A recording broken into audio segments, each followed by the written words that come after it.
గొడ్డల party అన్నందుకు ఎక్కడ లేని ఉలిక్కిపాటు వస్తుంది. గొడ్డల పార్టీ అంటే ఒళ్ళంతా వణుకు పుడతా ఉంది. ఏమంత భయము? గొడ్డల పార్టీ అంటే ఎందుకు అంత భయము? ఎందుకు మీరంతా వణికిపోతా ఉన్నారు? ఎవరన్నారు గొడ్డల పార్టీ?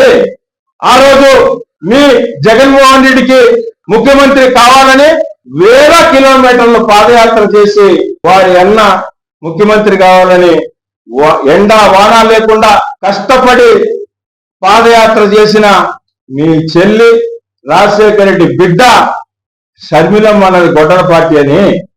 ఎందుకన్నది గొడ్డల పార్టీ అని? సొంత బాబాయిని చంపించినందుకు మీ చెల్లి రాజశేఖర రెడ్డి బిడ్డ షర్మిలమ్మ అన్నది గొడ్డల పార్టీ అని. దానికి చెప్పండి సమాధానం. దాని గురించి మాట్లాడండి. మా గురించి తర్వాత మాట్లాడుతుండే కానీ మీ అధినేత జగన్మోహన్ రెడ్డి గారి చెల్లి, జగన్మోహన్ రెడ్డి గారు ముఖ్యమంత్రి కావడానికి ఆర్గేషన్లో కృషి చేసి కష్టపడిన వేల కిలోమీటర్ల పాదయాత్ర చేసిన షర్మిలమ్మ అన్న మాటలకి మీరు దానికి సమాధానం చెప్పుకోవాల్సిందిగా వారికి హితవు పలుకుతూ